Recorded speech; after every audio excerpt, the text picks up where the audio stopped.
Last week saw a contrast in the battle for the lead between the two classes.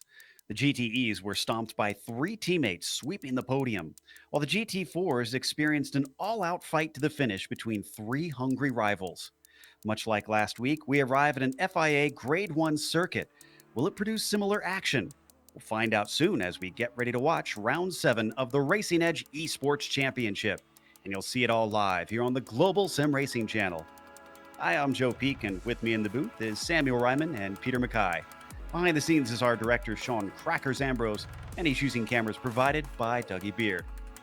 Barcelona is a track known for its fast, sweeping corners. Drivers will have their work cut out for them for sure. Let's head down to our track guide to see how Daniel Morad tackles it.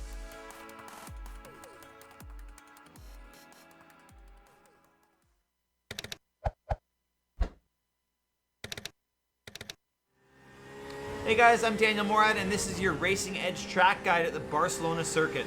This week we're running the historic configuration for our multi-class racing activities onto the front straight now and crossing the start-finish line up to 6th gear. Long front straight, really good passing opportunities here as we head slightly downhill, looking for the 100-meter board. Braking just before the 100-meter, you want to get as close to that curb or try to jump that curb on the inside. Heading into turn 3, slight breather on the throttle, and back on it. You want to stay tight to this curb as long as you can to minimize your track distance. If you go too wide, you'll scrub the speed off. You want to use all the road on the entry here to turn 4. Rotate the car as early as you can. Keep it tight to the curb. You don't need to necessarily use all the track on the exit. You can keep it mid-track as you set up here for turn 5 now. It is slightly downhill. You have to watch for that front left locking. Exit is super important here. You want to be flat in the throttle as early as you can. Coming up to the curbing, hard on the brakes, down to 2nd gear. Rotate the car early and early on power because it is uphill again. 4th gear here for this fast sweeping corner. You have to be patient on throttle. You don't want to run out on exit because you will get a slowdown penalty, so look out for that in the race. The run down to the hairpin, braking just past the 100-meter board. You want to rotate the car early, keep it tight, and do not let it come off that curb. Try to keep it as tight as you can as it does lead into the following corner here. Also want to keep it nice and tight. Exit is key. You want to use all the road and some going over that green bit. Then you can go over that curb, use all the track on the exit, and jump the curb through the last corner using all of the green extra bit of road on the exit. And crossing the line now with one lap around the Barcelona historic configuration.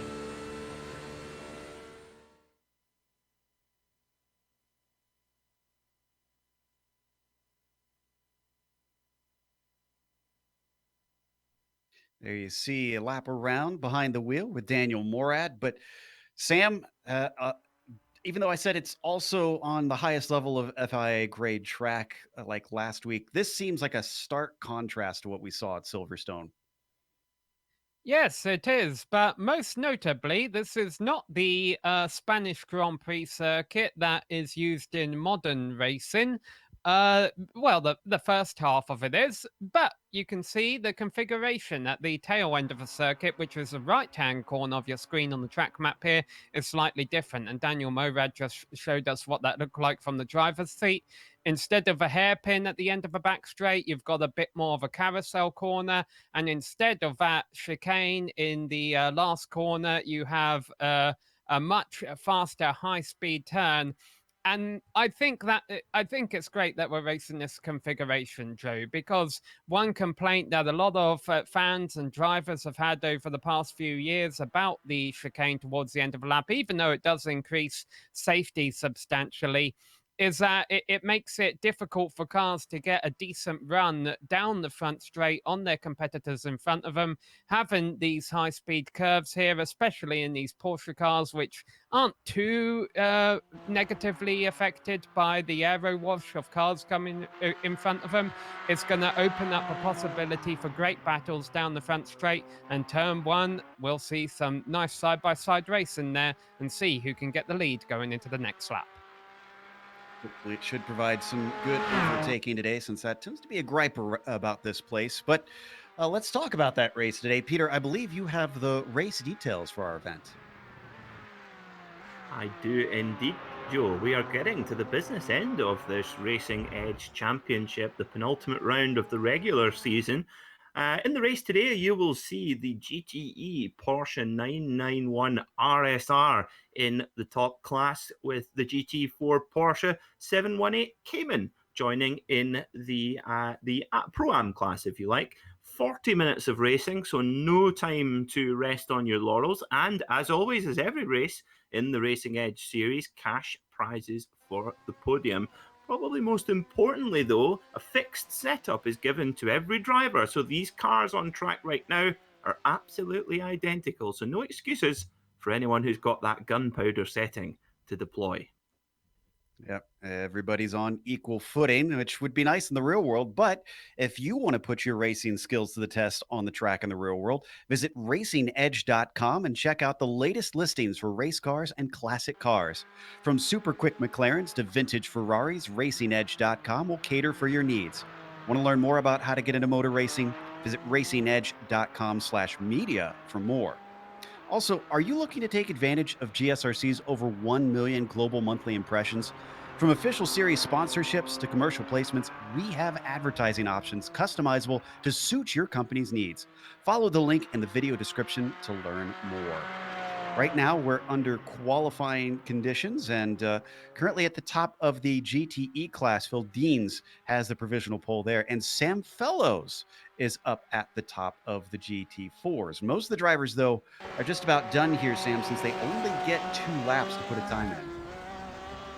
Yeah, and that seems to have had a pretty big impact in the GT4 field. I'm noticing 3 drivers, and it's a bit of a smaller field on the GT4 field, on the GT4 field side of things. There's only 16 cars, and I'm noticing at least 3 of them have messed up both of their qualifying laps, Joe, and won't get a time in.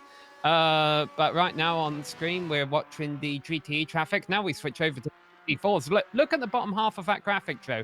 A lot of no times there. And Enric Andre, he was the fastest driver in practice. I was keen to see how fast he could go. Unfortunately, he's not in the session right now. Jeremy Steinhausen is one driver who's got both of these laps left, and there we see him on screen. So we'll see how high he can move up the order. Critically for him, though, with him not setting a time, it's under about 1:50, which means this will be the only lap he'll be able to set here once he crosses that line, if he keeps it clean. After that, time will run out too quickly for him to be able to put another one down. So let's see what the Canadian can do. So he comes out of Lakaja and out towards Banque Sabadell. Just 3 more corners to go, and all of them are right-handers, so hopefully there's still more grip and that left-hand set of tires on his Porsche Cayman through Europe car. He wants to get a very good exit, a clean exit, though, critically, as the line comes up quickly here. Let's see what he's got. It's looking good so far. Is he going to be able to set a time? There's the line.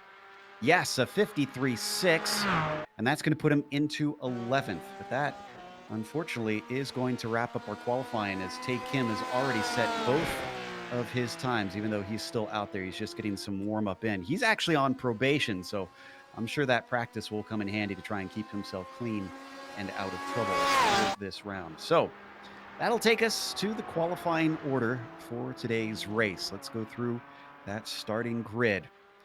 We've got Phil Deans up on the pole with Daniel Morad starting in 2nd place.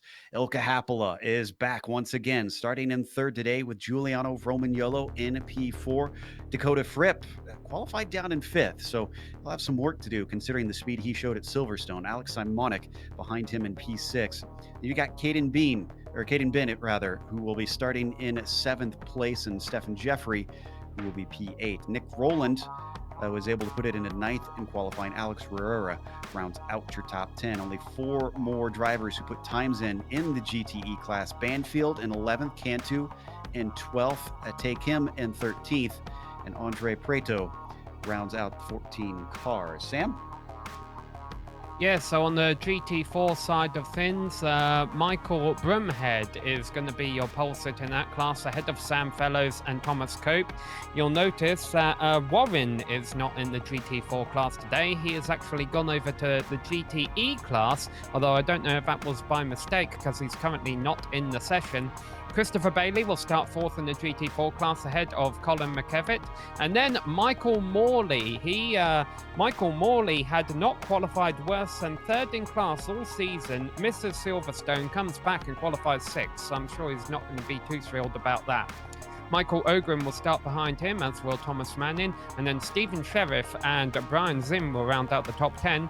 Jeremy Steinhausen, we saw him get his only lap on screen. He qualified 11th, not too brilliant, but he normally doesn't do too well in qualifying, but he normally comes alive in the race. And Charles Bochelle was the last driver to set a lap time.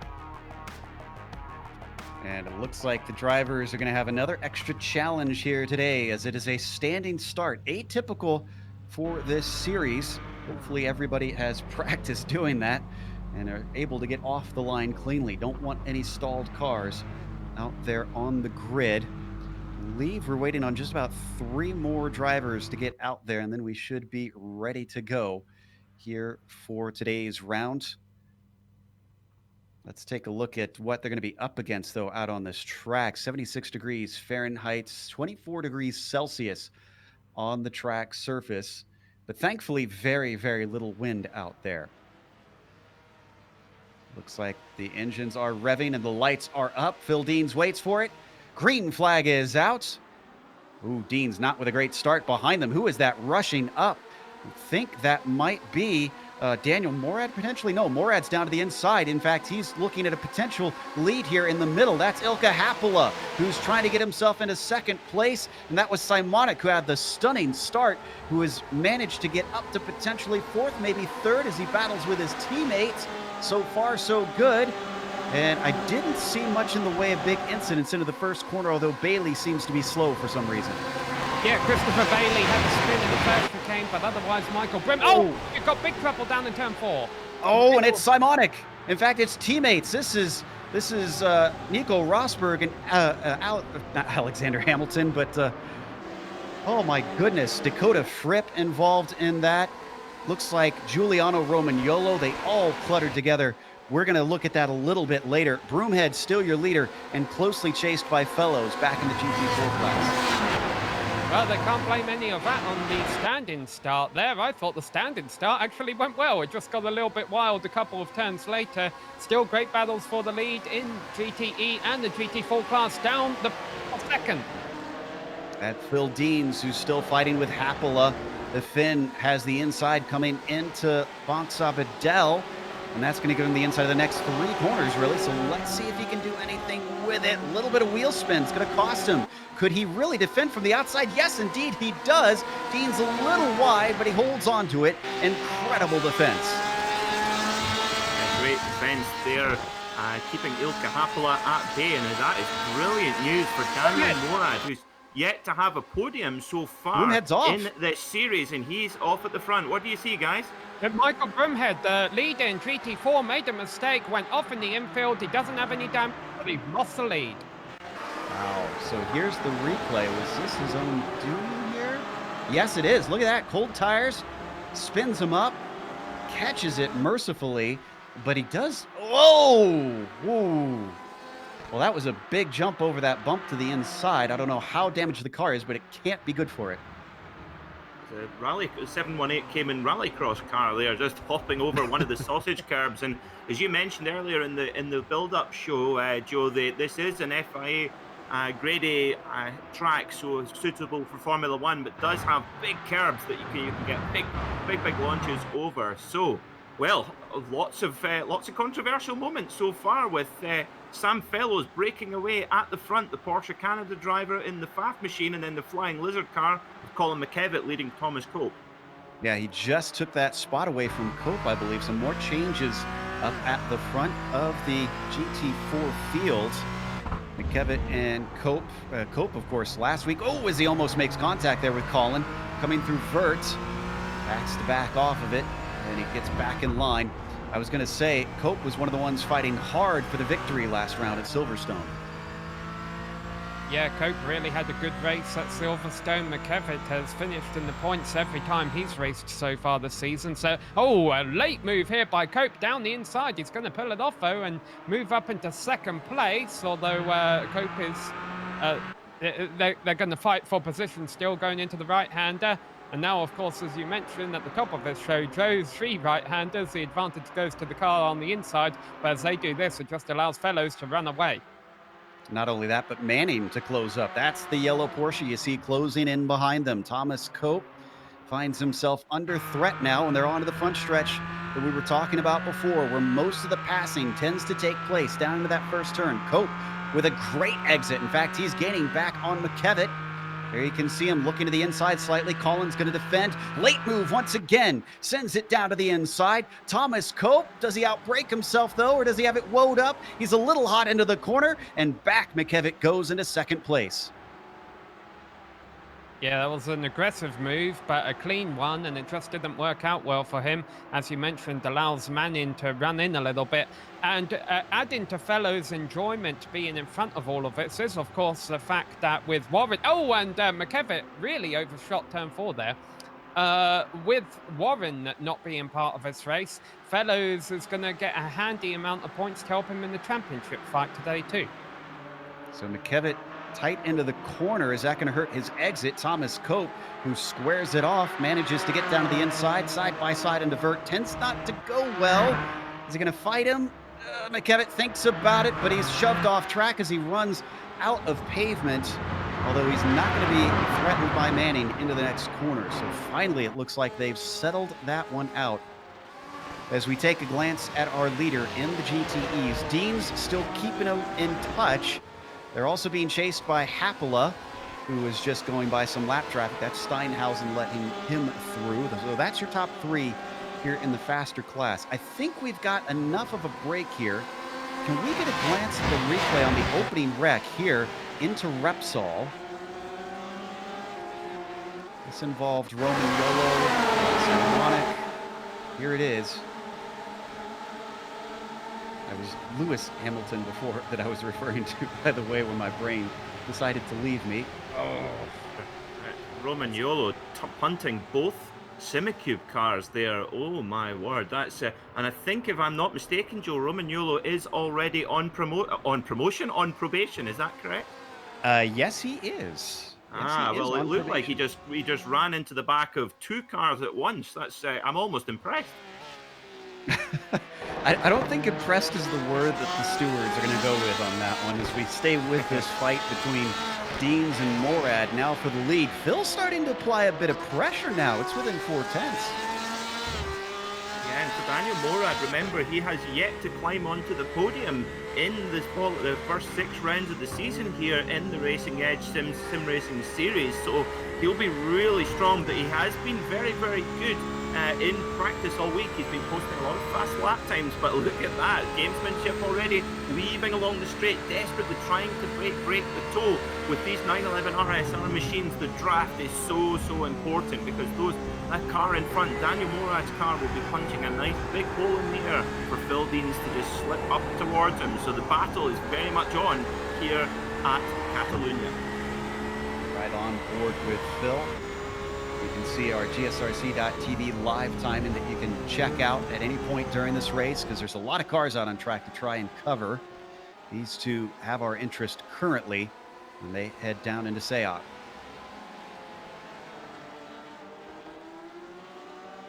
So we were talking about McKevitt earlier with Cope. Let's head back to that spot, because Manning is still on the back of Colin, but Cope has skittered away.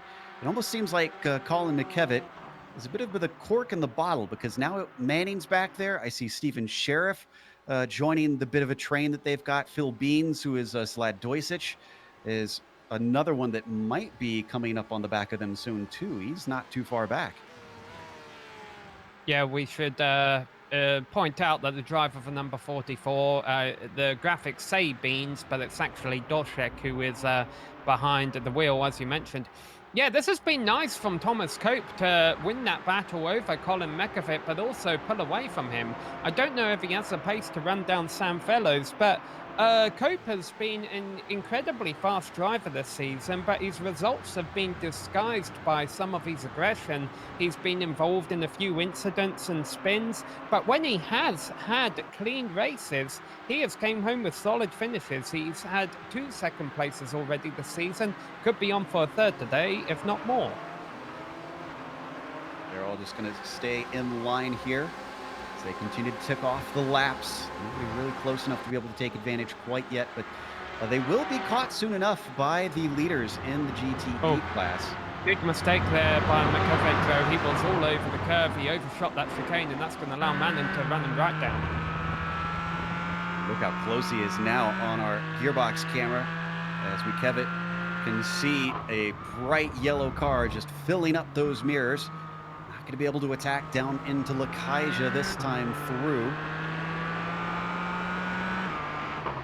It's a very tightly packed field too, so if they start battling, not only are they going to have Doisich closing in, Michael Broomhead is back there by about 1.5 seconds. And we saw he was very, very quick last round. Interesting to see, guys. Sorry, go on, Sam. I was just going to say, Broomhead has also scored points every round this season, has also had solid results, and could be fighting for the championship if he gets a good finish. So he definitely wants to try and get one, Peter. Yeah, I'm just saying that for Caden Bin, he has an opportunity as a second place in the championship behind Alex Simonic. And Alex Simonic, he is, he's languishing back in the pack now after that incident, and not his fault at all, just absolutely punted off the track by Giuliano Romagnolo. So, but for Caden Bin, this is a good opportunity for him to try and get a bag of points, but he's languishing back in 5th right now, but he's got the draft of Alex Ellis, who, I have to say, guys, has really come on strong as we see a GT4 car. Oh my goodness me, that is not what the GTE runners wanted to see. It was a GT4 car joining sideways onto the track. Yeah, that was Vineloss, who was returning. Thankfully didn't get hit by the two that were swinging through. Been not very strong there through Renault, as he lost a little bit of ground. Might still be hard to try and follow, because that rear wing does punch a big hole in the air. Now, ahead of them, interestingly, our leaders have clumped together. Morad and Deans less than 0.2 apart, and some of that seems to be due to traffic, as they've caught a lot of our GT4 drivers. Bailey, they just went by in the gray car that you see, and they are now very close to those three that we saw fighting before: Sheriff, Manning, and McKevitt. Yeah, lots of traffic tickets. Sorry, Sam, go on. Yeah, Bailey was one of the GT4 drivers involved in all the incidents on the opening lap. Another driver we should have mentioned who didn't come around to complete lap 1 was Michael Morley. Again, Michael Morley didn't qualify well. He started back 6th in class, but didn't come around to complete the first lap. I don't think that's obviously going to hurt him big time in the title fight. That was tight with Phil Schrader there as they both squeaked through. Morad really pushing and shoving his way by, not willing to lose time, because you can see how much closing Phil Deans has with good momentum down the front stretch. He's going to be squeezed all the way to the inside. He's left just a car's width. They're both going to be very shallow into the corner, and they both manage to make it as they reach Michael Broomhead and stream on through. Yeah, spot the professional race car driver there who gave room, but only absolutely not a millimetre more than what was acceptable. Good driving there, defensive driving from Daniel Morad, keeping Phil Deans behind him. But I have to say, this traffic is going to be a real factor in this race. Quite a short lap here at Circuit de Catalunya, just outside Montmeló in Barcelona, just on the outskirts of Barcelona, and this traffic is now getting very busy. One thing that does make it a little bit easier is not having that chicane at the end of the lap, which would punch things up even more. As we see our GTE runners making short work, but they're going to get bottlenecked here again with the GT4 and GT4 runners heading into the top part of that. Oh, goodness me, that's close, and Phil Deans gets the opportunist move, stuffs it up the inside, and Morad just caught out there with the GTE traffic, but he'll be able to use McKevitt as a pick, and McKevitt, oh my goodness me, nearly runs into the side of Morad, and Morad's back through again. 2 passes in the, the length of 1 corner. Morad back up to the front, both times held up by traffic. Just didn't quite work out for them. A little bit of contact, I think, with Deans and McKevitt there. So we'll see what the stewards think of that. as they now go by Thomas Cope as well, who's really run away from that 3-car battle that we were watching earlier. He is far, far ahead of them. Now this is the last piece of GT4 traffic to worry about. Sam Fellows is the GT4 leader, so Daniel Morad and Phil Deans winding up the 500 horsepower of their GTE machines. They're flashing the lights. Daniel Morad saying coming through, and look at that. Positions his car perfectly just to make it as difficult as possible for Phil Deans behind him to make his way past Fellows. That's really clever driving, using the slower traffic as a bit of almost like a basketball screen. And there you go, the traffic giveth and it taketh away in equal measure. And this also helped Ilkka Happila, who's back there in third. You can see him in the white and dark blue car, gaining a little bit of ground, but it's been kind of the same for him, it seems, Peter, is sometimes the traffic works well for him, but sometimes it's kind of cost him opportunities. Yeah, looking at the lap times, it's amazing. So the best lap so far for Daniel Morad is a 1:37.8. Fastest for Phil Dean so far, a 1:38.8, so a second difference. And Ilkka Happila 1:38 flat, but their time right now is about 3 seconds off that pace, and that's all traffic related. On screen, this is the battle for fourth. Roland and Ben. Ben with championship implications on what he can do, how high he can go here. Let's see if he can get himself up to fourth. Defensive move from Nick down into Lakaija, and behind them as well, that's Cantu. That's also for position. And the white and blue machine, all three right in a line, a little wide into the corner, opens the door for Cantu, but he can't step through. And that's really good defensive driving there from Nick Rowland. I must apologise. I think I referred to him as Alex Ellis, because I think he's got an Ellis logo on the back of his car, so I must apologise for that.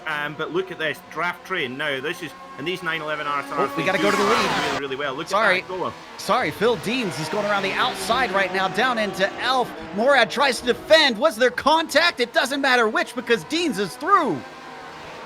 Great move there from Deans. That was hard but fair. No contact whatsoever as far as I could see, Joe, and he's through. Now he's got to just put in those qualifying laps and try and break away from Daniel Morad, but his outright pace isn't as quick as Daniel's right now. Let's see if he can let it go.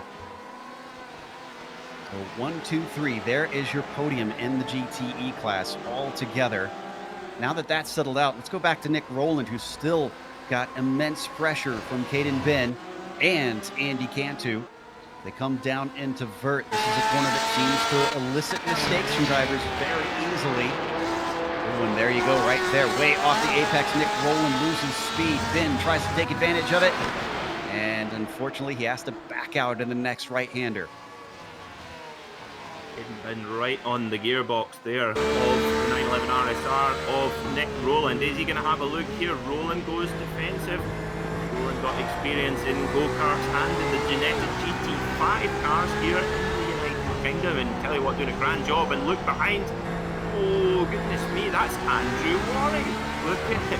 Progression. Oh, my apologies. No, that's looking at the time screen along. My apologies. Things like Alex Herrera, who's behind. Or no, sorry, Cantu. My apologies. I'll get it right. Third time lucky. Third time lucky. It's Andy Cantu. Sorry, Andy. I'm having a good day today, aren't I? And now the draft train's still the same order as we were in the last lap. There's only 40 minutes to cover this, so it's easy to get mixed up out here as the drivers come down into Elf. Ben closes, but he doesn't make an attempt.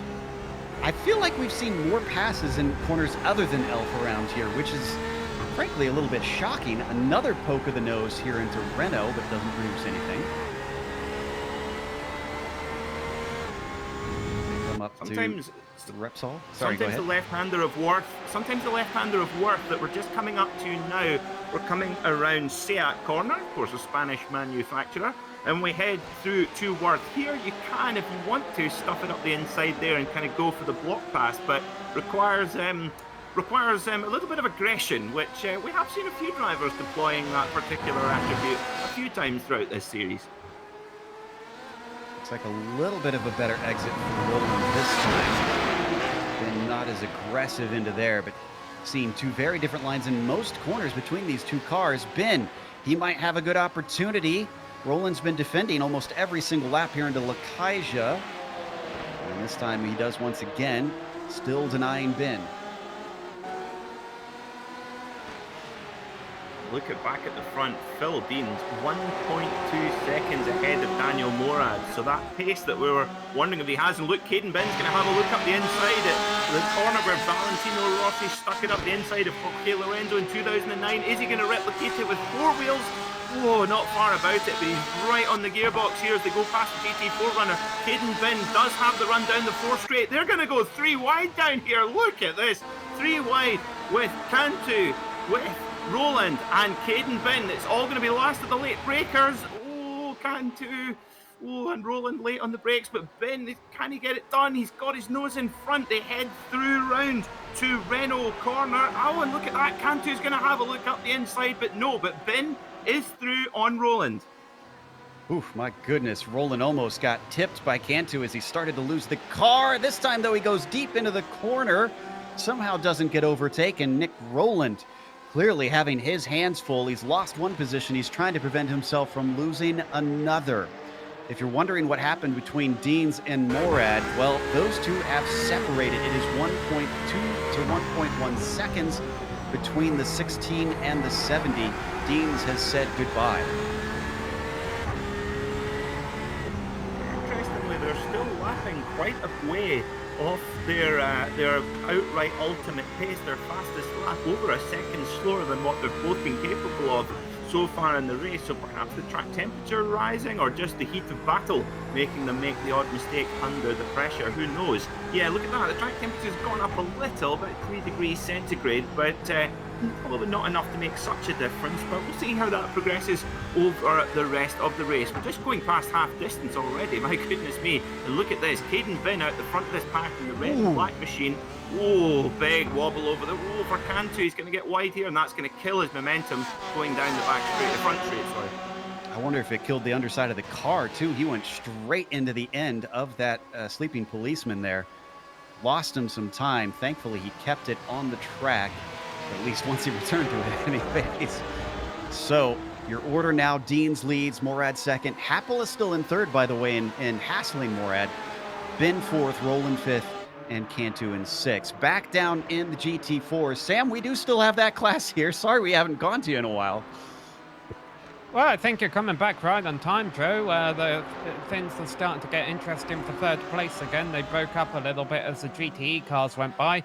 Most notably here is that Stephen Sheriff has made it up into fourth place by Thomas Manning. Sheriff really having a good race so far. He started ninth, he's up to fourth. They've got to let a GTE car by here, but if he gets a good enough run at any kind of point, he can start taking the fight to McKevitt for third place.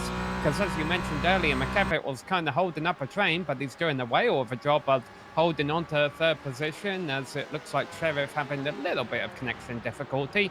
But we'll see if now that 993 is in fourth place, if he can do anything about the number 14 that Manning couldn't do earlier. I'm watching both this and our second place battle in the GTEs. Let's stay here for now. But I can tell you that Ilka has been glued to the rear of Daniel Morad ever since the pass was done for first place. Meanwhile, as they work their way around Repsol down into Seat here, downhill braking.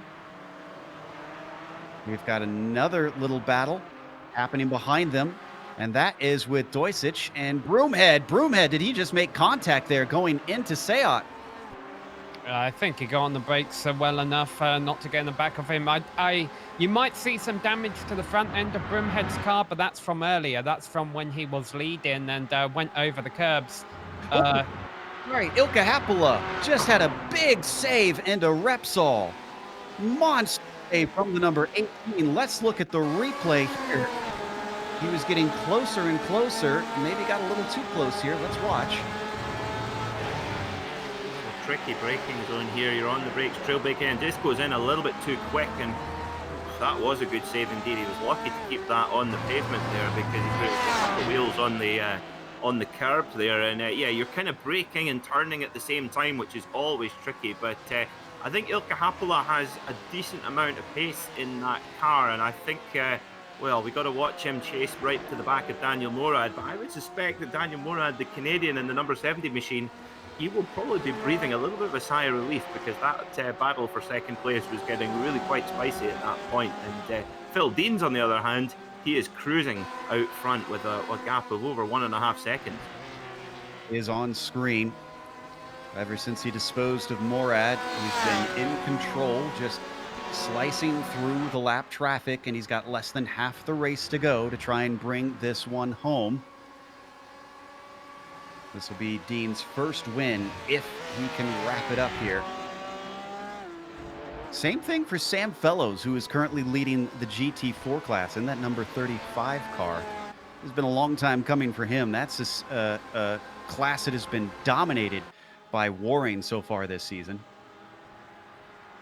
Yeah, he's also got a really... I'm very jealous of one of his sponsors, Pilotti Shoes. You see on the hood of that car, they make very, very fancy driving shoes, basically, trainers and dress shoes, but all designed with performance driving in mind. And actually, Sam does a little bit of racing with Porsche Canada and GT3 Cup cars as well. So you see on the side of the car there, Pfaff, which is one of the powerhouses of Canadian motorsport with Porsche.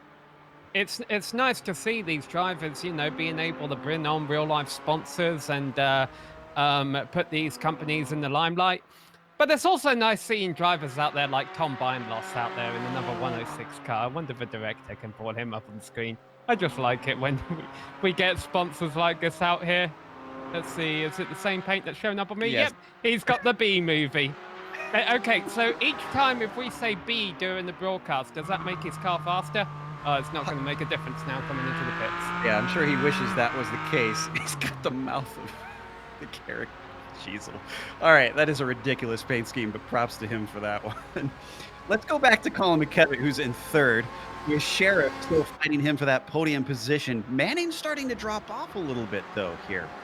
After Sheriff getting through, this has suddenly changed complexion, and Sheriff appropriately having a gold star on the hood of that GT4. See if he can rope him in.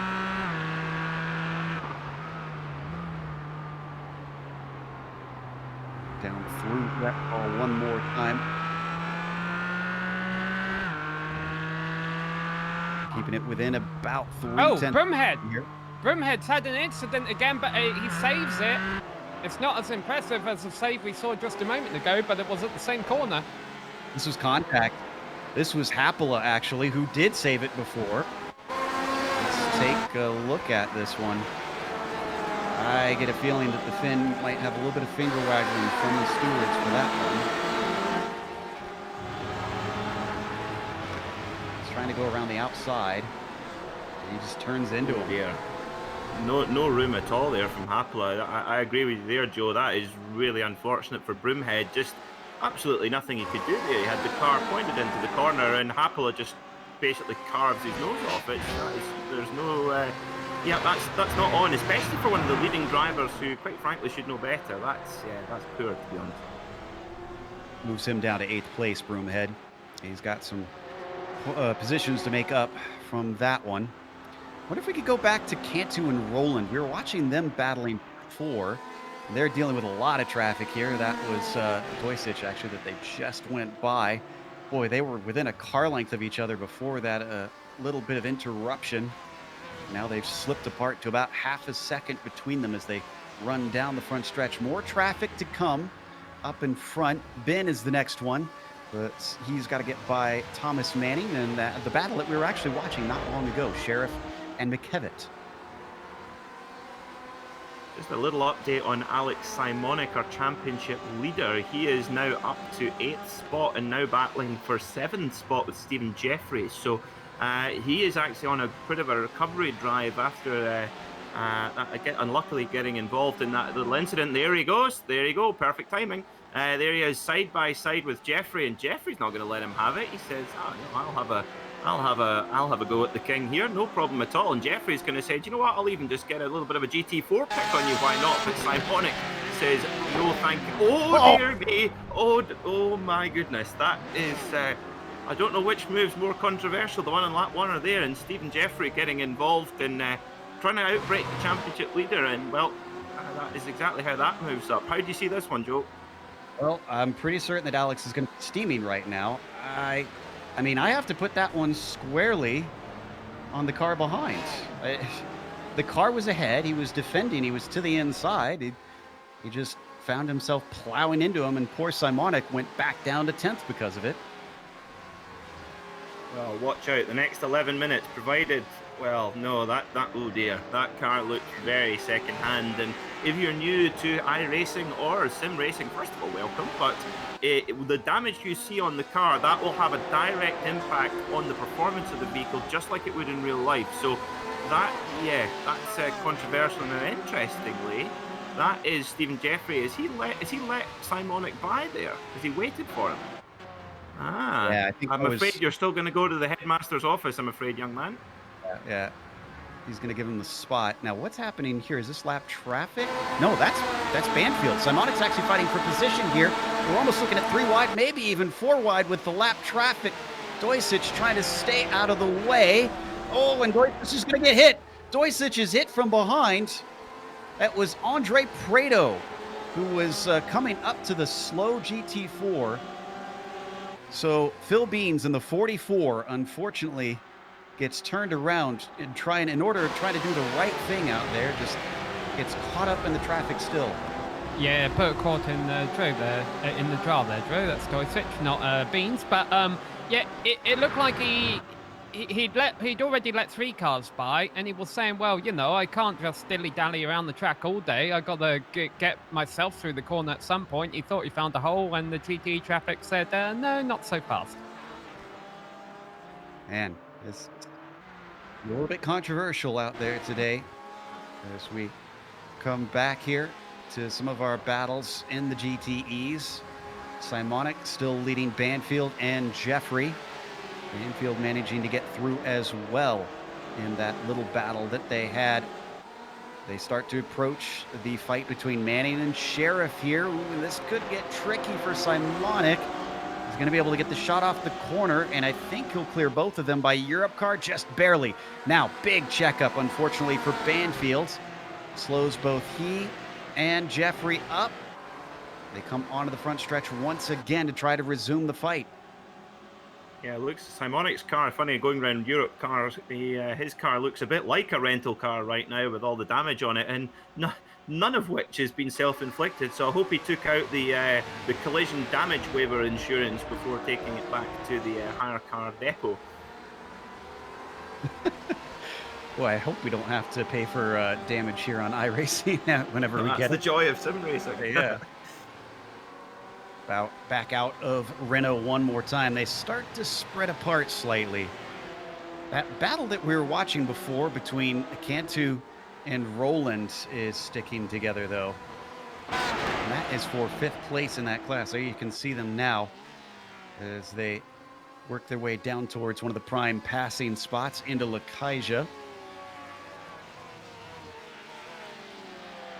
There's some really interesting corner names here at Catalunya. You've got Lakaja, which is a bank, Repsol, an oil company, Seat, a car manufacturer, Europe Car, a hire car company, and New Holland, they make tractors.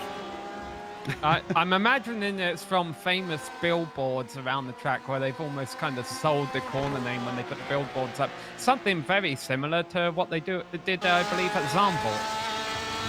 True, although those, some of them have gone back to other names, from what I've been told. Johan Vanderbilt dutifully correcting me, thankfully, because he's a local, letting me know what they usually go by. Harry Luyendijk, of course, it was still the fastest man ever to qualify in the 500. He, the final corner, which is a little bit like the end of an oval coming out at Zandvoort, that's named after the great Harry Luyendijk, who actually set that qualifying record in the same year that our very own Richie Hearn made his Indy 500 debut in 1996. A bit of a bobble there from Roland, who we're watching on board with, coming through the first few corners. Sorry, Sam. No, it's okay. I was going to ask something, and then I realized White was wrong. So let's stick with the action that's happening out on track. Only 7 minutes left to go now. Our 2 leaders. 7.5 minutes remaining in this race. Phil Deans is your leader by 4.9 seconds from Daniel Morad, his best run of the season so far. He's managed to keep Ilkka Hapola at bay for now, leading him by 1.2 seconds, so looking strong for Daniel Morad, the Canadian, to get on the podium for the first time, just at the crucial moment as we reach the end of the season here in the Racing Edge Sim Racing Championship. See Sam Fellows now 5 seconds ahead of Thomas Cope. Makes me wonder, Sam, if Thomas had managed to not be held up those few moments, would he had maybe a bit of a better chance to hold on to the back of Fellows? Because admittedly he's dropping off, but I wonder if the draft would have been enough. Yeah, it could have been, but Fellows has just been running away all of a race today. I mean, it's no, maybe you could say he got lucky in that Broomhead made a mistake, but he pressured him into that mistake. And honestly, Broomhead has had an ugly race thereafter. He's had, obviously, his difficulties with lap traffic, but he's just been unable to make passes. There haven't been a whole lot of passes in the GT4 class today without drivers having to get a bit aggressive. So, maybe you could say that Fellows has kind of been on top ever since he qualified up towards the front, and it would have been hard to pass him. But whatever the case, Fellows has yet to take a win so far this season. And I think this is going to be a very deserved victory if he can pull it off. Although there's no saying what can happen here in the last 5 minutes after all the drama we've seen out there today. Qualifying, I was just looking through, and one of our biggest movers was actually Andy Cantu, qualifying in 12th in the GTEs. And we've mentioned him before in his fight with Roland. He's up to 5th right now and climbed to the top 5. Apparently no easy feat because everybody else around him is relatively close to where they started. Yeah, it's a great charge from Andy Cantu to make a climb 7 positions in this kind of field. Perhaps in the opening laps he's able to carve through a little bit of the incidents, but he's kept it nice and straight and happy there. A great drive from the number 22 driver. It's interesting, in the V8 Supercar Championship in Australia, they have an award called the Dunlop Hard Charger, and it's basically the driver who climbs the most position in the race, and the drivers affectionately know it as, well, I won't say the real version, it's a rude word. It's the Poor Qualifier Award, they call it. I still say that if they want it to be TV friendly, they should go for the Sandbagger Award. But, so, now down to 4 minutes left. And I can tell you that Phil Deans is not completely out of the woods. He had to take a little bit of evasive action to get around Brian Zinn going off the track out of Renault, but wasn't too big of a drama, not worth a replay. 16 still has to keep his head up. That's the thing with multi-class sports car racing, it's never over till it's over, and the amount of times where tripping up over a slower class car can really affect you. So let's see, what have we got going on here? We've got a battle between Jeffrey and Simon. Again, they've come together again. Cue the alarm bells. And also got Prado back there. I'm sure he'd love them to continue that fight they were having before. But Simonic, who approaches the back of Jeffrey, moves away through the traffic, and he's very fast through Vert, almost pushing him up to the next corner. Doesn't decide to try and get aggressive through there. Backs it up a little bit. Try something in the Lepage, maybe? Nope. Once again. Oh, maybe he does. He pokes his nose. Comes back to the racing line, though. Tell you what, he's showing good restraint to maybe not just, just let off the brake at the last part of the braking zone and just nudging Jeffrey out the way. But that's why the championship leader doesn't mind getting involved in silly skirmishes. But goodness me, Alex, this is really odd actually, because we've seen Alex Simonic just steamroll his way to victories in every race he's taken part in this series. He's really been very impressive, but today he has not had it his own way, and through no fault of his own, in fact. Rick Wall, who is their main steward, he's affectionately called Ginger. I don't think he would really like it if someone let off the brake going into the brake. Something like that, is they're 3 wide down into Vert, and still somehow able to come out the other side. Impressive stuff. Broomhead has been trying to pull off that move for a while, so now he's finally got it done. We'll see if he can hold onto it, though, because Bailey could try and make something happen on the inside here if he really wanted. And he wants to. And he wants to go. Oh, he gets chopped off as Broomhead gives him just enough space and now takes it down to the apex. Fair fight from both Christopher Bailey and Michael here. Yeah, I'm sure Broomhead's still not thrilled about the fact that this is a fight for 7th position. That is certainly not the pace that we're used to seeing from him at all. As they come down with less than 2 minutes left to go. Where is Deans? Deans got 2 laps to go himself as he's already crossed the line.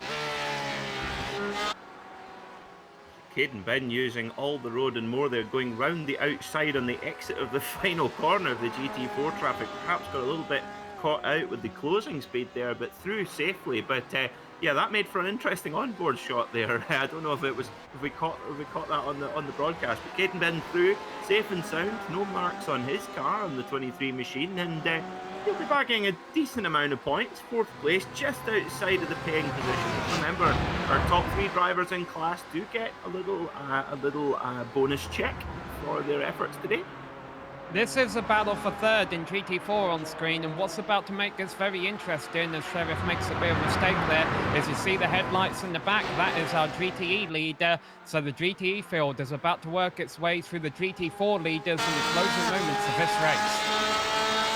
Right on board with Deans.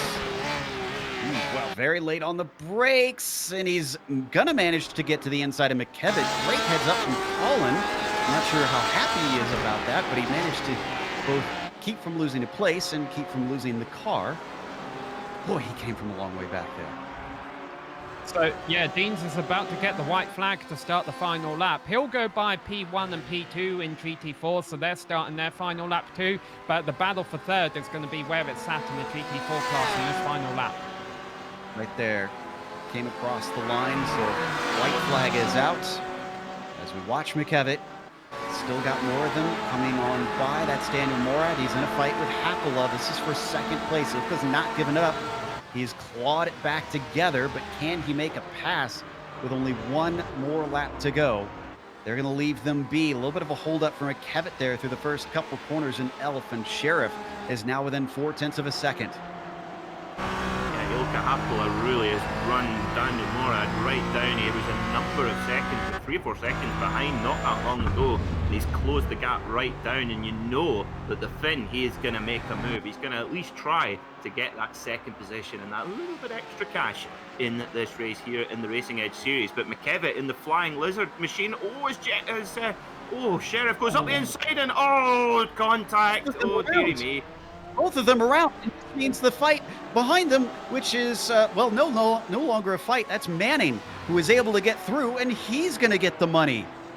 Oh, my goodness. Yeah. We'll go and look at that in a little bit as we watch Morad still being challenged by Hapola. That's really his last chance. Oh, he was a little wide with the lap traffic there. Not much more that he can do from here. All he has to do is keep it on the racetrack, and I don't think Ilka will be able to get by. Let's go to Phil Deans. There he is on screen. The number 16 takes his first win of the season here in Barcelona, Spain. Fellows is right behind him. Sam Fellows in the number 35. A long time coming, but he takes victory in Spain. Yeah, that's his 4th podium of the season, the first one on the top spot of a podium. Cope will get 2nd in GT4 class, Manning will get 3rd, and McKevitt will get 4th ahead of Sheriff, and I'm sure those 2 are best buddies. Oh yes, I can.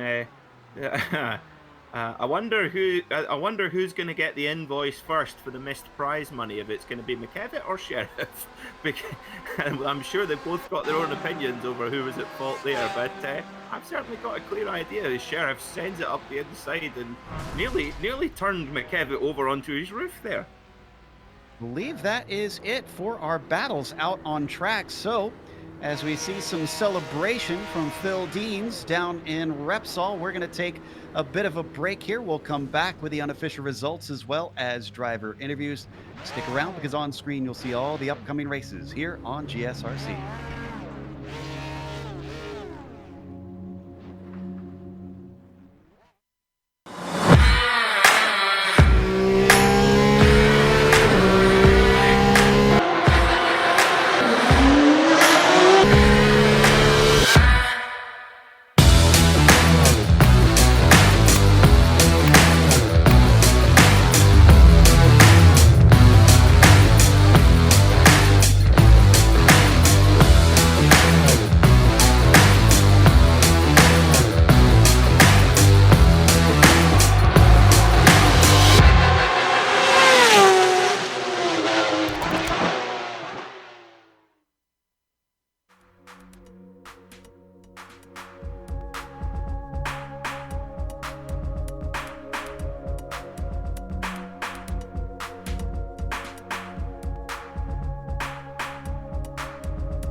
Welcome back to Barcelona here, where we just watched round 7 of the Racing Edge Esports Championship.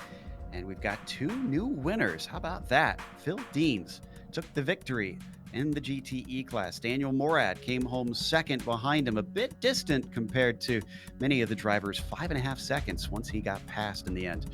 And then Ilka Hapola wound up taking the last of the cash for the podium spots there in third. Caden Bin, not the race I'm sure he would have liked to have, but he still took points over his main rival in the championship, Andy Cantu, from 12th to 5th. Hard charger up there in his class. Nick Rowland was P6 in the end. Dakota Fripp, unusual race for him today.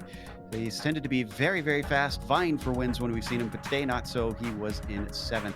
Stephen Jeffrey was P8, and Alex Simonik, after a wreck at the very start of the race, wound up in 9th. Andre Prado was P10. Ross Banfield wound up in 11th with Tay Kim in P12, and Giuliano Romagnolo all the way down in 13th from starting 4th. Sam? Yeah, and then our winner, as you mentioned, for the first time this season in GT4 was Sam Fellows. Thomas Cope comes home in 2nd place, and Thomas Manning was gifted 3rd place at the end there. Colin McKevitt and Stephen Sheriff, fortunately for them, they were still able to finish, but 4th and 5th, not sure how thrilled they will be about that. Michael Ogren, I wouldn't say he had a quiet race, but I definitely don't think we mentioned him a whole lot. He comes home in 6th in class ahead of Michael Broomhead. He is definitely not going to want to remember this race fondly.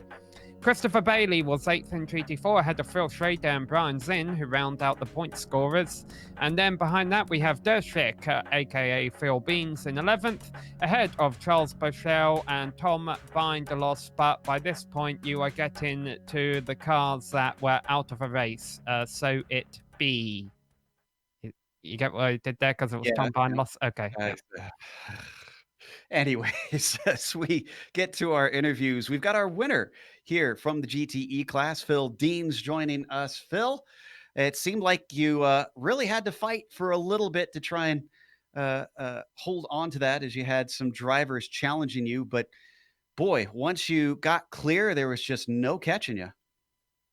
Yeah, I mean, I've raced here in real life in GT3, so I think that might have helped a little bit with track knowledge and maybe figuring out a couple of little tricks here and there, and I just felt really comfortable with this Porsche GTE. It did look like there were a number of spots where it got tricky trying to make overtakes and not lose too much time behind those GT4 class cars. Did that experience help you there too? Was it a multi-class race? The real life one wasn't, but it was tough in the race to try and get by all these lapped cars, but some of them made it easy, some of them made it hard, but in the end, I think I maximized what I could have done. So I'm really happy with the race. I would have to thank Global SimRacing, Simicube, Oozingfeld, Cube Controls for all the equipment, and yeah. Of Simicube coming in to race with your team. Seemed like this one didn't quite go as planned for your teammates back there. Any word over the radio that you've been able to talk to them and see what's going on? Yeah, it seems like they got caught up in an incident. The driver just maybe missed their braking point and just, I guess, collected both of my teammates. And it's a shame. I mean, we were all 3 of us were really quick, and I think we would have been able to possibly pull off another 1, 2, 3. So I mean, hopefully in the finale we can do something like that. Wasn't meant to be today. So that was Phil Deans, our winner here in the GTE class, and then up next, I believe, Sam, once again, this is becoming a pattern, talking to Sam. Yeah, well, we get to talk to Sam Fellows a lot because he's often on the podium, but this is the first time you made it to the top steps, so congratulations. Thanks, guys. Yeah, I'm super happy. It was definitely, a little weird to start with that standing start, but I saw it as an opportunity, and so maybe a little bit of a welcome little change for some of the issues that I've had in the past. So I took it as it was. Yeah, so it seemed like the run down into the first corner was clean. Then there was an incident in turn 4 But of course, the defining moment, as far as you are concerned, on the opening lap was when Broomhead lit up his tyres towards the end of the lap, and you took over the lead from that. Do you think that could have been because of a standing start, where the tyres a bit extra cold? Yeah, I think definitely that was the factor there for Michael. Feels super bad for him. I think I'm happy to get the win, of course, but I think it would have been a good race between us, maybe a little bit more exciting. But yeah, I think he got super wide into one of the corners there and tried to get back on throttle maybe a little too early, and it just spun around on him. So yeah, the first lap was super difficult just with the absolute cold tires and um, this car doesn't have a ton of downforce, so you're really relying on that mechanical grip. And yeah, it was interesting, that's for sure. Going on from that point, obviously, a win brings you home 25 points, which is good in the championship, especially with Andrew Warren being in a GTE car and then a no-show today. Do you know what was going on about that? And even if so or if not, that's still a good day for you in the points hunt. Yeah, the way I understand it is there's going to be a shootout. You have to race your way into the shootout for the championship. So I think Andrew is not obviously in danger of missing that shootout. That's at least the way I understand it. And so I think he just took it as an opportunity to go to GTE. But he texted me that his computer crashed. But Andrew as well, I think he's been the class of the field, and so I definitely benefited from that today. So just a few things, kind of few stars aligned here for me to get the win, and kind of weird circumstances, but happy to do it. Hey, a win's still a win, and you earned it today. Who helped you make it happen for you? Well, I've tried to bring some of my real life racing sponsors into the sim racing I've been doing. Not a lot of road racing going on in Canada. So just shout out to all the sponsors in real life, Durham Tourism, and also my family. I know my brother Patrick and his girlfriend. My nickname is Scott and Pippin for her. So that's that's an inside joke. But shout out to the homies. So thank you very much. All right. Well, congrats on the win, Sam. We look forward to seeing you next race in Belgium. Next, I believe we've got Peter Mackay, who's caught up with the second place finisher in the GTEs, Daniel Morad. Hey, what's going on, guys? Nice to be back here, finally.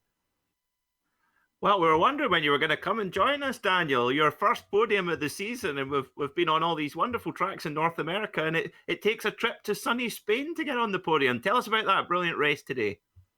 Yeah, thank you.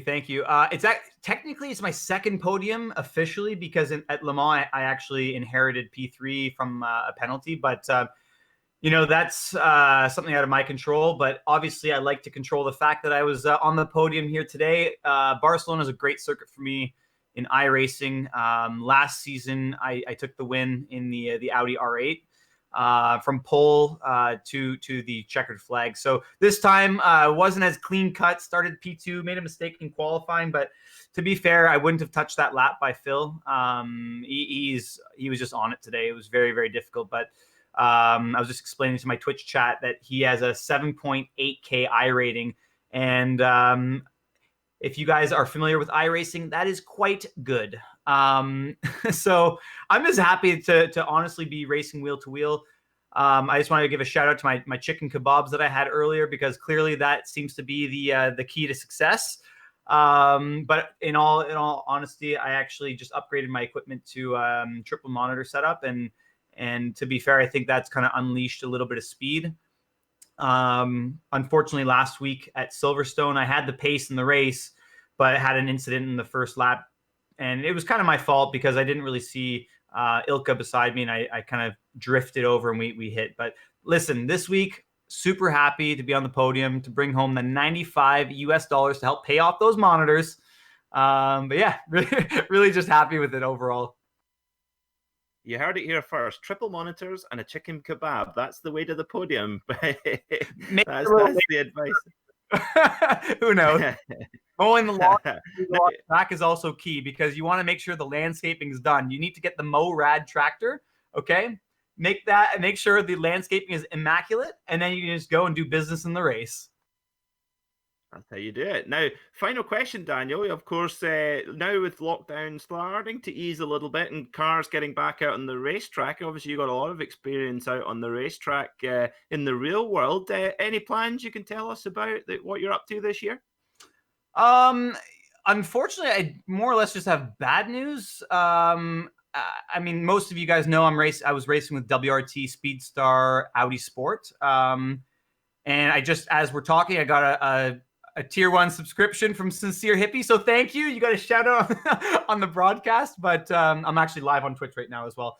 But yeah, unfortunately, due to COVID, they're just not going to continue in North America. It's just logistically not possible.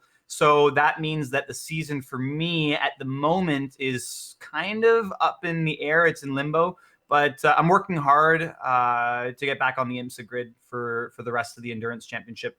You know, we're currently sitting 3rd in the points, so let's see let's see what we can put together. But yeah, definitely hustling. I live a 24/7 hustle, so I'm definitely not going to give up. And for now, it's been a lot of fun doing these races with Racing Edge. Really appreciate the hard work and the effort that they're putting in. I know that everybody appreciates the series. It's an amazing championship.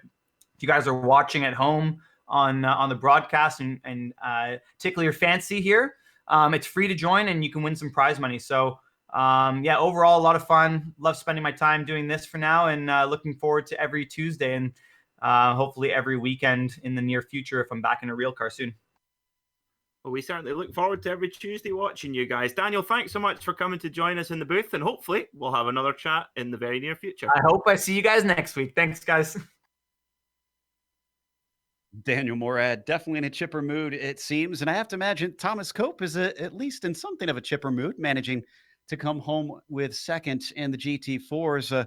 Thomas, it looked like off the start, you didn't quite have the best run from the grid. Were you caught off guard by the standing start there? Yeah, I would say I was caught off guard. I kind of didn't expect the standing start. I didn't have my clutch mapped, so when I did, because I do left foot braking, so for the start I would have mapped the clutch, unfortunately, if I knew it was happening. But it is what it is. It caught a lot of people off guard, and luckily I was able to bring it back and get past a few cars to get back into P2. After that, you and Colin McKevitt, quite a battle there early on in the race. You sent one up a little bit hot into the first corner, though. What was going through your mind during that? I knew Sam was a quick guy. I knew he was going to get away, so shout out to him for bringing the heat in this race and bringing home the victory for him. Got to give him good congrats. But I knew I potentially could have had a bit of pace catching up to him and keeping up with him at least. So I knew I had to get in front of Colin. He was holding me up a little bit. So if I had any chance for P1, I just thought, let's get in front of Colin and get up there and carry on. And unfortunately to hear what happened at the end, losing his positions, but that's obviously all a part of racing. And we'll see if there's any protests from it for next week's race.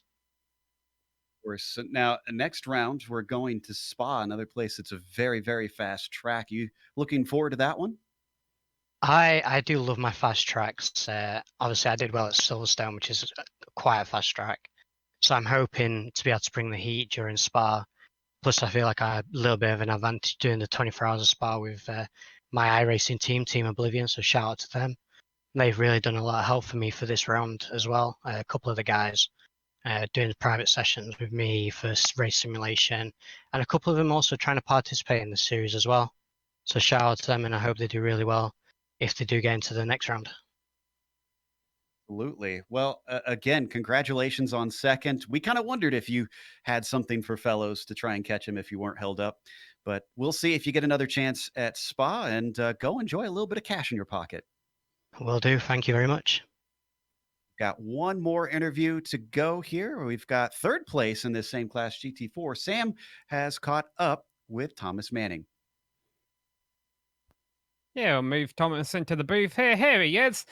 Thomas, we get to speak to the top 3 finishers each race. You probably didn't think we'd get to speak to you until that final lap. No, I had no idea I was going to be here. I watched those guys in front of me right there at the end, and shame how that ended for them, but I'm happy to be here. Now, it looked like Makevich was holding up a little bit of a train for most of the race. You were all bunched up behind him, but unable to get by. Was that what was going on? Was it hard to pass out there? Yeah, this is a very difficult track to pass on. I definitely felt I was held up a little bit, but at the end of the day, I know I'm not the fastest out there, so I was very happy to be able to keep up with them at the time, and come in third is amazing. Yeah, this is only your third race of the season, and you've got a sixth, a fifth, and now a third. So you say you might not have the pace to keep up there, but you certainly seem to have consistency. I know you came in kind of late into this championship, but is the idea to come back next season and maybe contend for the title fight then? Yeah, as long as Racing Edge keeps this up, I will definitely be back and look forward to another season to where hopefully I could come in the beginning and score more points to hopefully get up there at the end. All right. Well, your last interview of the day here, so we're about to wrap up shortly. But before we let you go, anyone you'd like to thank, and what are your thoughts heading into Spa? Well, I would love to thank Daniel Morad for you know helping with the series and putting it out there. That's how I knew how to join, and definitely Racing Edge for putting this on for us. And I definitely look forward to Spa. It's a difficult track, but hopefully I can do well there as well. Thank you. All right, and that was our third place finisher in the GT4 class, Thomas Manning. That's going to wrap up our interviews here for the broadcast. And before we go, we want to ask you one more time, are you looking to take advantage of GSRC's over 1 million global monthly impressions? From official series sponsorships to commercial placements, we have advertising options customizable to suit your company's needs. Follow the link in the video description below to learn more. Also, we want to give a big thank you as well to the promoter of this series, Racing Edge. And if you want to check them out, once again, very easy to remember, racingedge.com. Thanks go to the companies that provide the software and the hardware for our broadcast. You can see them listed here on your screen. And additional thanks go to June Lalonde, who provides our wonderful music. See the screen for how to get hold of more of her great work. Thanks to the team today, Sean, Sam, Peter, and Dougie. If you'd like to find out more about GSRC, including upcoming races, you can find it at globalsimracingchannel.com. Also, check out our social media outlets. Twitter is at GSR Channel, Facebook is Global Sim Racing Channel, and Instagram is GSRC_Graham. If you'd like to support us, check out our merchandise store at gsrc.storenvy.com. I got a link down in the description below. And while you're down there, if you see a big red button that says subscribe, that means you haven't yet. Click that so that you won't miss a moment here on GSRC. The next race going to be, as we said, over in Belgium. That'll be Spa, Tuesday, July 28th at 7 p.m. Eastern. That'll be the last round of the main season. We have upcoming races for other series listed on the screen, so check those out and mark them down on your calendar. But until next time, race clean, race hard. We'll see you on the track.